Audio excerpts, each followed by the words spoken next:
بسم اللہ الرحمن الرحیم۔ آغاز ہے پروردگار کے بابرکت نام سے جو بڑا رحیم و کریم ہے۔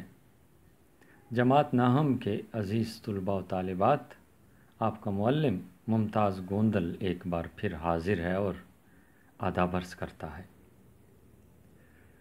عزیز طلباء و طالبات، جیسا کہ آپ جانتے ہیں کہ ہم درسی کتاب کا حصہ نثر پڑھ رہے ہیں، اور آج جو سبق ہمارے سامنے آیا ہے اس کا عنوان ہے ملکی پرندے اور دوسرے جانور، جو کہ لکھا ہے شفیق الرحمان نے۔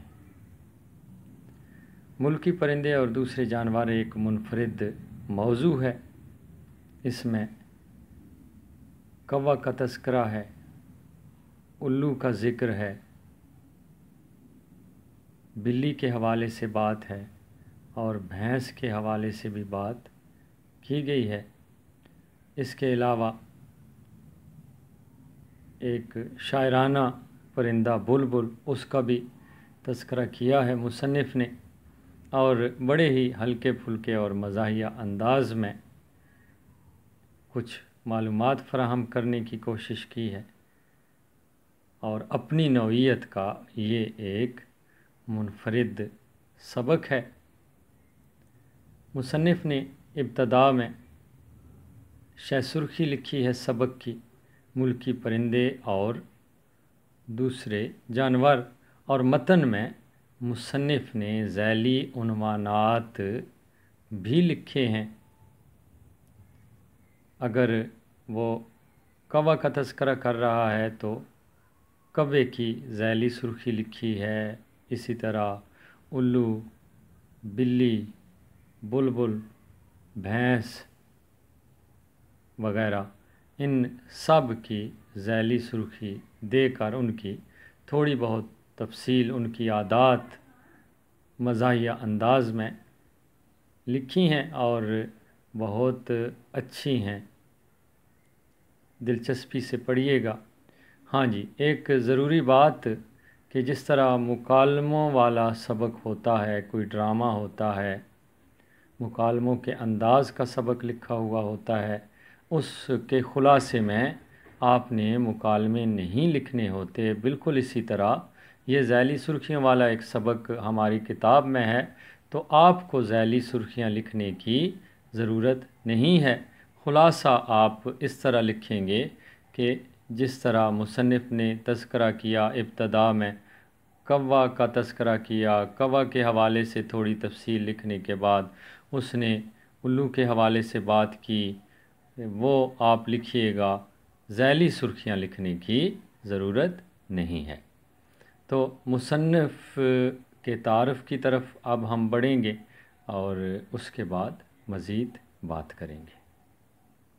جماعت ناہم کے عزیز طلباء و طالبات، اس کے ساتھ ہی آپ کا معلم ممتاز گوندل آپ سے اجازت چاہتا ہے، انشاءاللہ دوبارہ حاضر ہوں گے۔ اللہ نگہبان۔ عزیز طلباء و طالبات، یہ آپ کا سبق ہے ملکی پرندے اور دوسرے جانور، اور یہ آپ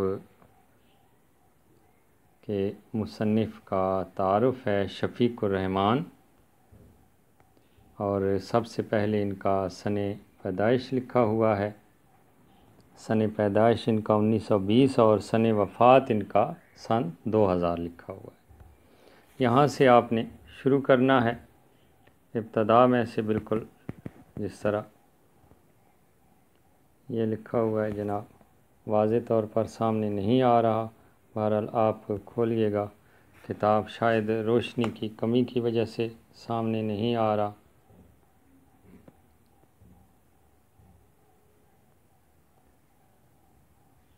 یہ کوشش کرتے ہیں اگر آ جاتا ہے تو۔ جی، یہ لکھا ہوا ہے جناب، اردو کے ممتاز افسانہ نگار اور مزاح نگار شفیق الرحمان 1920 میں ضلع جالندھر میں کلا نور کے مقام پر پیدا ہوئے۔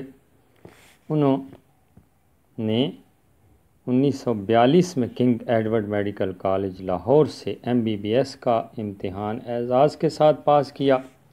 ٹھیک ہے جی، اس کے بعد تذکرہ ہے کہ وہ انڈین آرمی میں آرمی میڈیکل آفیسر کے طور پر گئے اور پاکستان بننے کے بعد پاکستان آرمی کا حصہ وہ بن گئے۔ اور ایک خاص بات جو ادب کے حوالے سے 1980 میں ان کا تقرر اکادمی ادبیات پاکستان کے چیئرمین کی حیثیت سے ہو گیا، جہاں انہوں نے 6 سال یعنی 1986 تک علمی و ادبی خدمات انجام دیں۔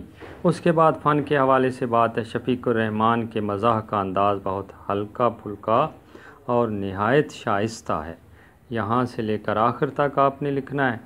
اس کے بعد 1942 میں آپ کے افسانوں کا پہلا مجموعہ کرنیں شائع ہوا۔ آپ کے دیگر مجموعوں میں شگوف مد و جزر، حماقتیں، مزید حماقتیں اور دجلہ وغیرہ زیادہ مشہور ہوئے۔ یہاں تک آپ نے لکھنا ہے اور ذہن نشین بھی کرنا ہے۔